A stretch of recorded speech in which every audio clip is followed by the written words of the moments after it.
vamos a seguir con la función lineal y vamos a ver el concepto de paralelismo y perpendicularidad, que es de lo geométrico, es muy fácil decirlo, y lo que tenemos que encontrar es una condición analítica que también es muy sencilla. Sabemos perfectamente que para que dos rectas sean paralelas, en principio no deben cortarse.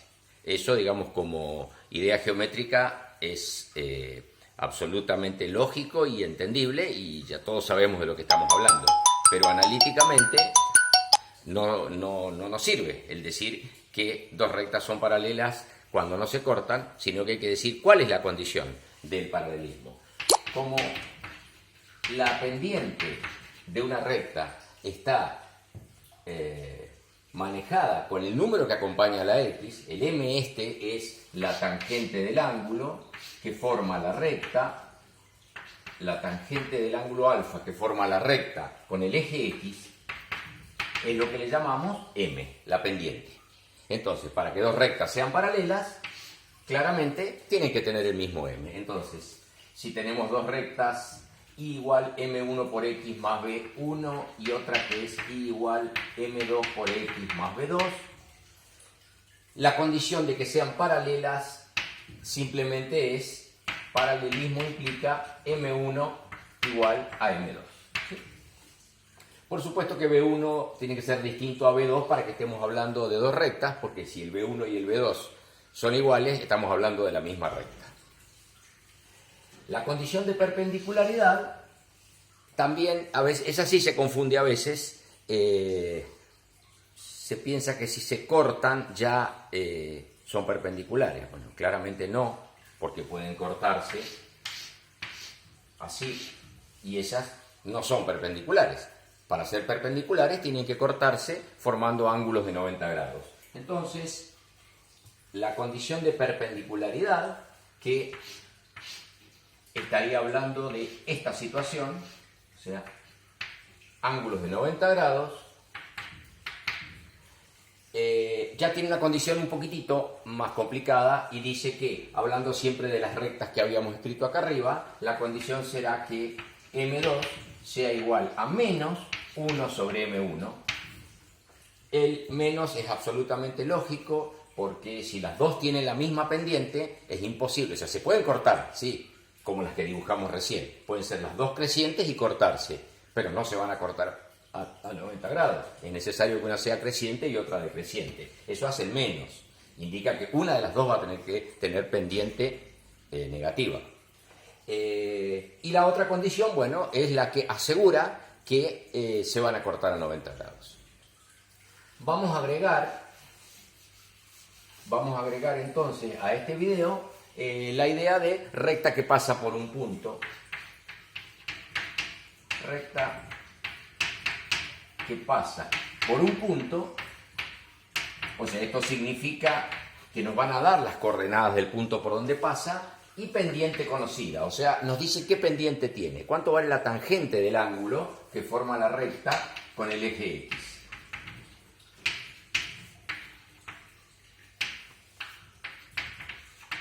Así que nosotros tenemos, si pensamos en un dibujo, tenemos un punto de coordenadas x0 y 0. Esto es para indicar que es un punto en particular, no es un punto genérico como el que sí vamos a dibujar acá un poquito más adelante. Acá vamos a dibujar otro punto y este tiene coordenadas x y genéricas.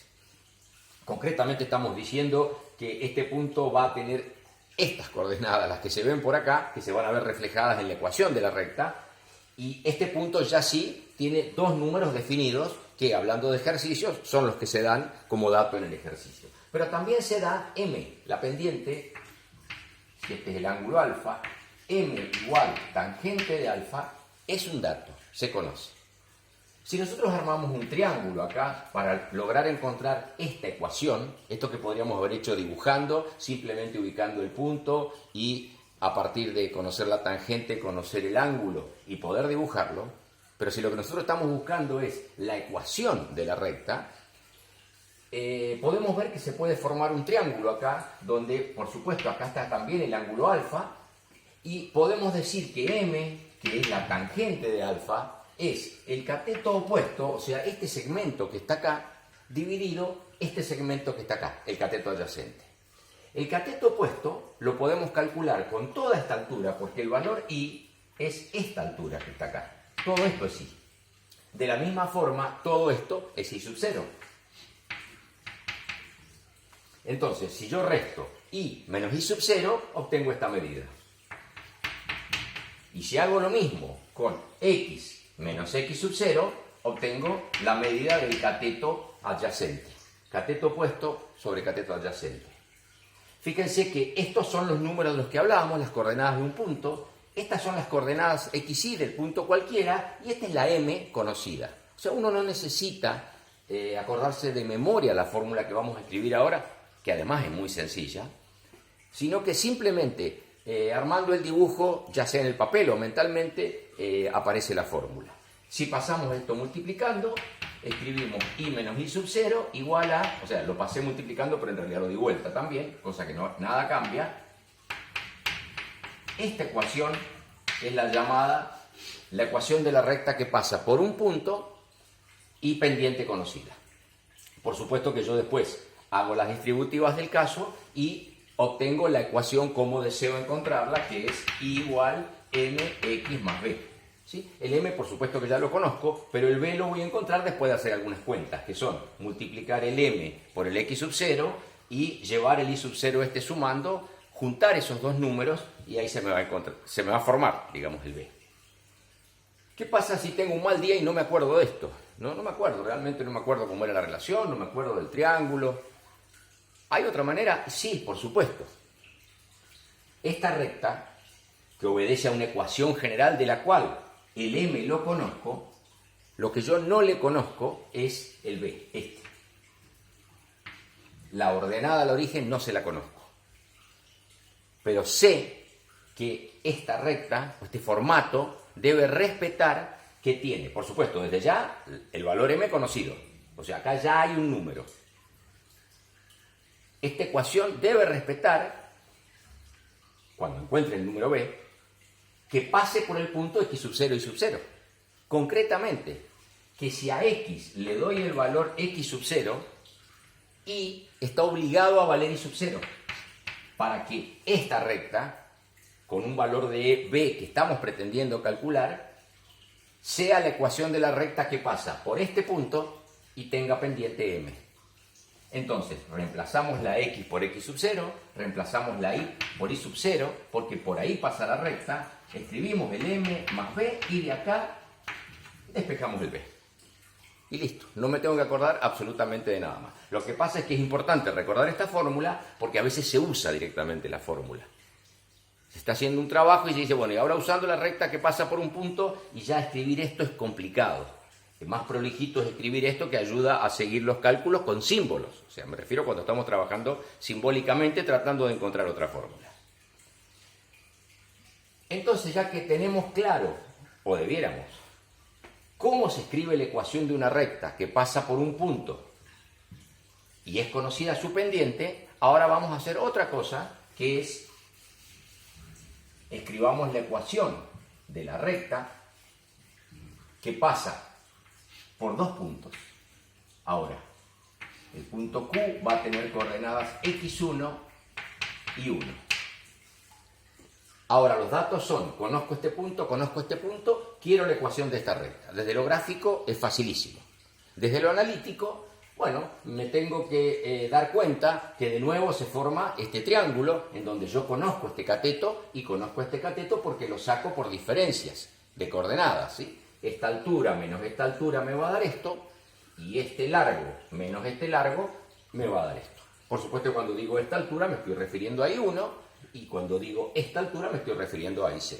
No importa cuál se llame 1 y cuál se llame 0, eso obvio que no cambia. No importa si están los dos en el primer cuadrante o si estuvieran en cuadrantes distintos. No importa, ubicando los puntos y uniéndolos siempre se puede armar el triángulo.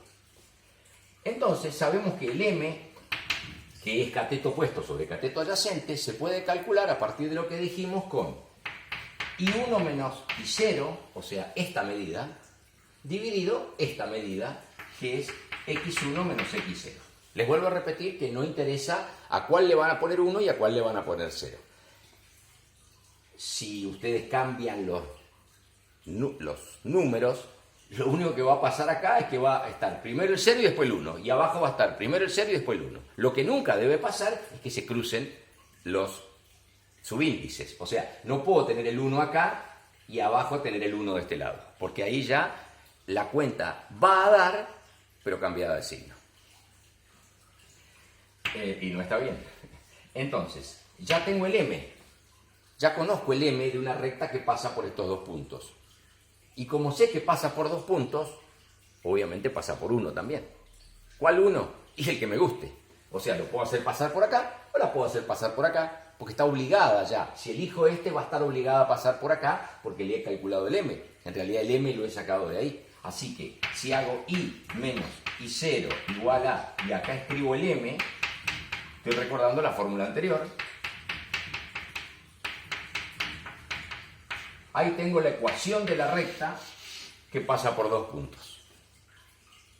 Si no quiero usar el punto x0 y 0, puedo elegir el x1 y 1. Es absolutamente lo mismo. La recta va a dar. O sea, si yo la trabajo, voy a obtener absolutamente el mismo resultado en cualquiera de los casos. Bueno, esto es todo lo que necesitábamos entonces para definir estas rectas que pasan por un determinado lugar y se conoce la pendiente o se conocen los dos puntos directamente. Por último, vamos a decir qué pasa con las ecuaciones especiales de las rectas horizontales. Esta es una recta horizontal, tiene pendiente 0. Así que lo único que le queda de la fórmula es el b. Que podría ser, vamos a poner un número k. ¿Sí?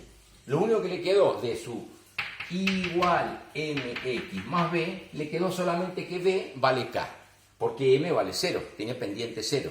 La tangente de 0 es 0, así que esta ecuación se transforma simplemente en i igual a k. Todas las rectas horizontales se llaman i igual a un número. En particular, esto lo dijimos en algún video anterior, esta recta horizontal que pasa por el 0 se llama i igual a 0. El eje x se llama i igual a 0. Por supuesto que las que están acá abajo se llaman i igual a un número negativo. ¿Qué pasa con las rectas verticales? Bueno, las rectas verticales tienen para un determinado valor de x infinitos valores de y, con lo cual no son función. Las rectas verticales no son una función, porque para un valor de x tienen infinitas imágenes, con lo cual no cumplen con la definición. Sin embargo, siguen siendo una recta. ¿Y cómo las tengo que llamar? Bueno, las tengo que llamar por el x por donde pasa, porque el y es cualquiera. Fíjense que en la anterior hicimos lo mismo. A la recta horizontal la llamamos por el y donde pasa, porque x puede ser cualquiera para ese valor de y. Todos estos puntos que están acá son de distinto x, pero el mismo y, entonces por eso se las nombró así. En cambio, esta se va a llamar x igual, acá le podemos volver a poner, no hay ningún problema, lo que pasa es que si el k lo tenemos individualizado con aquel, mejor pongámosle otro simbolito, k sub 0, así no nos... Y es más, le vamos a poner x sub 0, como para que no quede ninguna duda que es un número del eje x. X igual a x sub 0 es la recta que pasa justamente por el punto x sub 0. Bueno, esto es todo lo necesario para rectas. Con esto hay que poder hacer todos los ejercicios de recta.